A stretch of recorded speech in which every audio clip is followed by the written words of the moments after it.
Hi guys! Eto nga pala yung isa sa mga kinakain ko na nakatulong sa akin sa pagbabawas ng timbang or sa pagpapayat na pwede nyo rin gawin sa inyo or pwede nyo rin gayahin na para lalo kayong sumeksi. Meron dalawang klase ng oatmeal. Meron yung pinapakuluan siya sa tubig para lumambot. Pero ako ang preferred ko nga ay itong instant oatmeal. Eto yung pag nilagyan natin ng tubig na mainit ay ihintayin lang natin ng 3 minutes ay lalambot na siya.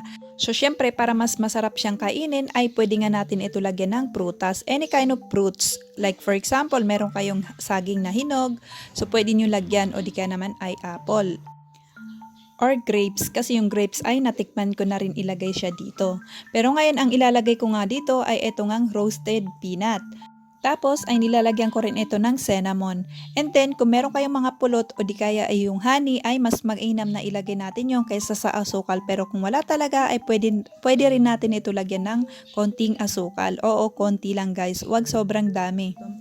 Ayan, so pag ganito ngayon kinain natin ay medyo matagal tayong magugutom para rin siyang kanin. At syempre less oil pa.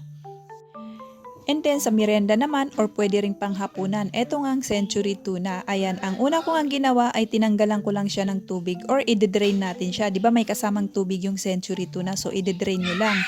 Yan, so after natin ma-drain ay ilagay na natin ito sa isang mangkok or bowl. Ayan, tapos lagyan natin ito ng konting mayonnaise, konting paminta at konting asin. Pwede rin natin ito lagyan ng kalamansi or konting kalamansi, okay? And then after natin mahalo ng maayos ay kunin na natin ang ating mga wet bread at ilagay lang natin ito sa ibabaw.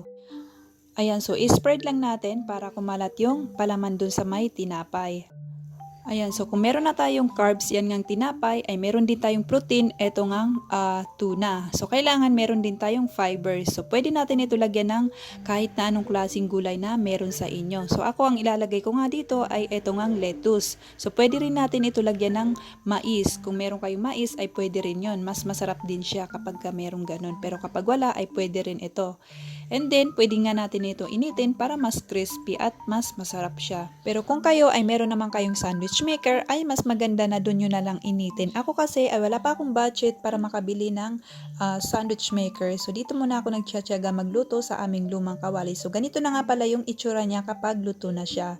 So, pwede na nga natin yang kainin. Pwede rin ito sa dinner or pwede nyo rin imerienda. Nasa sa inyo yan. So, I think ay hanggang dito na lang. Sana ay may natutunan kayo sa video na to or sana ay nakatulong ito sa inyo. Kung gusto nyo ng mga ganitong klaseng video, you can follow my page and subscribe sa aking channel para updated kayo sa iba ko pang i-upload ng mga video rito sa aking channel.